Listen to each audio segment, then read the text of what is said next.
Hey everyone, Dennis Caye here with Belize Islands Real Estate. Hope you all are doing well today. Hey, listen, I'm making this video for a particular client who is looking at purchasing some beachfront property up near the new Margaritaville Resort, located about 12 miles north of San Pedro town. But a lot of his questions are more general, and so I thought I'd just tape this and send it out to everyone on my YouTube channel, all my subscribers, because a lot of you might be thinking of asking these same types of questions. And so I think this would be a good value add to all of my viewers. So first of all, the question number one is specific to up in this Margaritaville area located on the northeast side of Ambergris Caye. Are there plans for the roads, and what is the situation with water and power? All right, so right now the road extends from San Pedro town all the way up to the Habaneros subdivision. Habaneros is about 9.5 miles north. And then from there, most people want to continue up by golf cart, simply hang a right, go down about a block or two, and take the beach up. Once you're on the beach, you can drive all the way up to Tranquility Bay and even farther. But it takes a while and it's very, very bumpy. It's not always ideal driving up that far. But there are plans in the works to extend the road from Habaneros up to Margaritaville. In fact, if you do a Google Earth search in this area, you can see that the utility easement that is used to bring power all the way up to Tranquility Bay is roughed in. And I think they're still in negotiations between the government of Belize, San Pedro Town Council, and some of the resort owners up there to see about getting the money together to extend the road up to Margaritaville. I know it's always been in the works. It's always been part of the plan for that part of the island to get road access. And so I'm thinking here within not too distant future, they're going to be able to make something happen, especially because as Margaritaville opens and gets more and more clients, and also as they're looking at doing a phase two, that's going to be a pretty significant resort with a lot of vacationers and owners up there coming back and forth to town. So I think it's really going to be beneficial to get the road finished. As far as water and power, water is already, or excuse me, power is already up there. So they are on the grid. So the owners of properties in Habaneros, Punta Azul South, Punta Azul North, all up in that area, all the way up to Tranquility Bay, do have access to tie into city power. With water, water on the entire north side of the island is by rainwater cistern or reverse osmosis system. And so all of the resorts, all the private homes you see up there, condo complexes, Airbnbs, everything you see on the northeast side, as well as the northwest side, I'm talking all of Secret Beach, that is the way they get their water. So rainwater cisterns or a well with the RO system for your drinking water. Number two question, how do the seasons differ between summer and winter? So if you just do a Google search of weather on Ambergris Caye, don't just do a search regarding weather in the entire country of Belize, because the country of Belize can vary greatly when it comes to rainfall. For example, I think Ambergris Caye gets about 56 inches a year, whereas parts of the mainland, especially down south in the Toledo district, you get up to 240. So big, big difference. I would say the summers in Belize, saying from about May through October, temperatures can be in the mid to high 80s, maybe low 90s, a little bit higher humidity. And then from November, especially the end of November through March, temperatures are in the high 70s to high 80s every day, and not nearly the humidity we get in the summertime. But it is tropical. If you look it up, it is a tropical country, so the weather is warm year-round. In fact, when we get what the islanders call a cold front, it's when the wind blows in from the west and it brings some cool air down from Mexico across the island. Temperatures can drop all the way down to a freezing 70 degrees. And that's when you see the locals start to bundle up and put on hoodies and coats and hats. So 70 is quite cool for the island. Normally, you can expect temperatures quite a bit higher. Number three, is there boat storage on the island? Yes, absolutely. So there's a couple different places you can store your boat. They are in the back of town in the DFC area and in the San Pedrito area. So there's several places you can keep your boat, especially if you're a boater that just wants to come down, say a month or two a year, wants to throw it in the water when you're there and then have it dry docked. You can absolutely do that. And also, for those of you who are looking at different properties, you don't have to keep your boat anywhere near the property that you own. Just like in the States, your home could be anywhere, and the marina or the pier you keep it at could be a 5, 10, 20-minute golf cart ride away. So for example, if you want to be on the East Coast, you feel you're going to spend most of your time on the reef, then I would just make a contract with a pier owner to keep your boat on the east side. Whereas if you're going to be going off to the west side of the island, there's a couple marinas in the interior lagoon and other places. You can keep your boat there. It gives you easier access to the west side, Secret Beach, the islands of the west coast, all that kind of good stuff. Number 4, are there building restrictions on site? So for your average residential commercial lot, because most of our subdivisions on the island are zoned open zoning. So there you can do residential or commercial or a combination of both. But most of your parcels of land, there's going to be a 3-story height limit. I think it's about 34 feet. If your property is a bit bigger, you can get a waiver on that. But normally, we recommend our clients go a maximum of 3 stories for a typical lot. And the setbacks need to be 5 feet from the sides and 10 feet from the front and back property lines.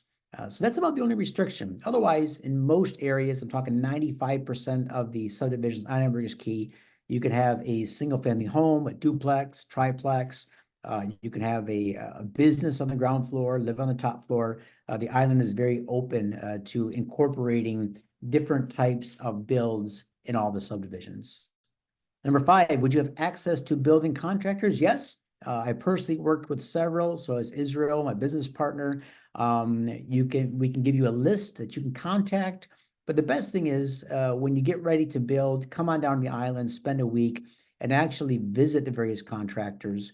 In Belize, very few are going to get back with you via email just because they receive, you can imagine, dozens, if not hundreds of emails a week from people asking a lot of questions that aren't in a position really to build yet. So they really give their attention to the current build projects they're working on. But if you go down there and meet with them, say, hey, look, can I have 10 minutes of your time? I just got some general questions regarding how this works. They'd be happy to meet with you. Most of the time, they'll invite you to a job site.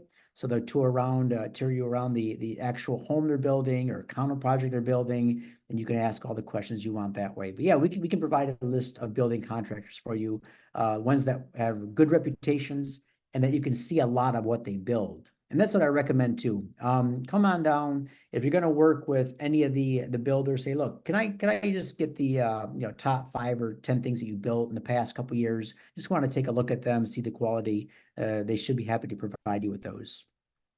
Number 6, are you aware of any distressed building sites or homes for sale? No, that's not very common in Belize. And sometimes if a property is in distress, it's because perhaps how can I put it? The money needed to put into the property to get it going again isn't just worth it. It'd be better just to tear it down. The elements in tropical countries, maybe the rebar started to rust or the concrete wasn't poured right. So normally if a property has fallen into disrepair, there's a reason for it.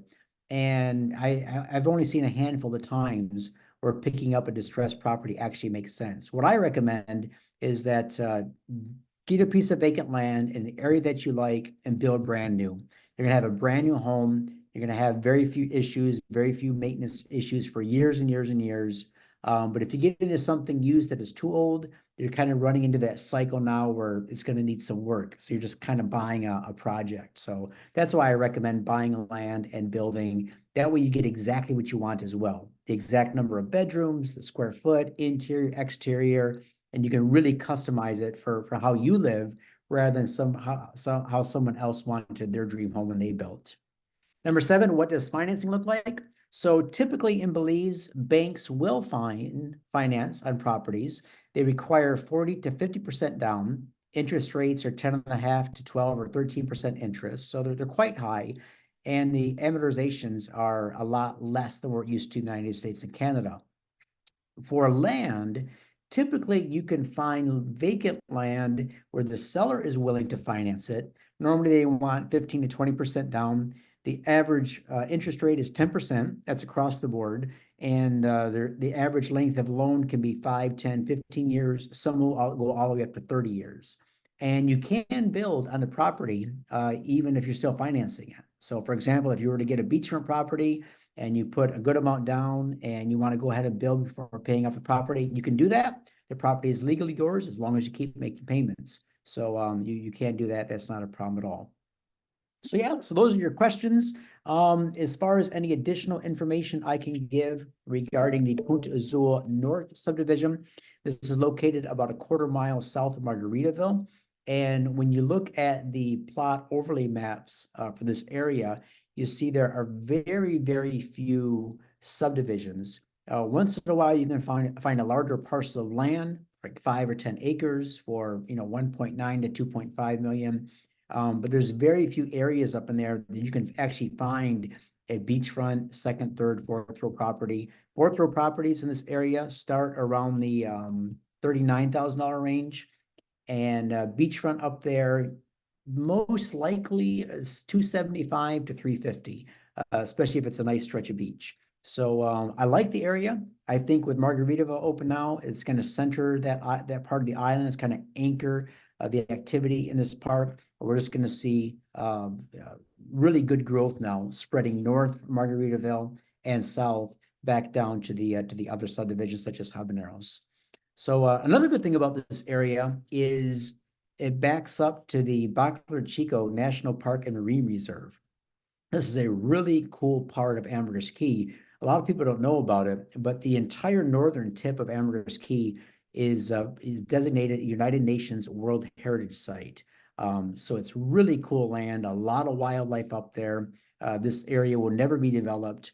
And as I've talked about in other videos of mine, the area for a future airport, a future international airport, is set aside.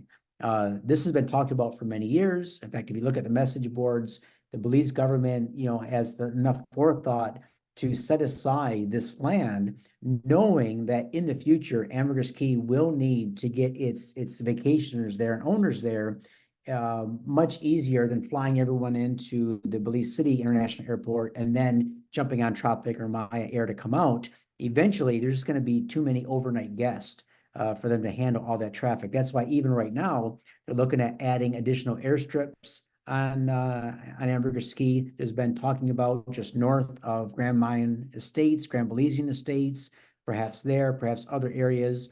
But these additional airstrips have been talked about, and just a matter of time before something is done to alleviate the congestion. Because right now, everyone needs to funnel through San Pedro town. So unless you're coming by a water taxi from Belize City, if you're coming by Maya Island Air, Tropic Air, everyone has to come in right dead center of town. And the taxi situation and the golf cart situation, it just means it creates a huge bottleneck.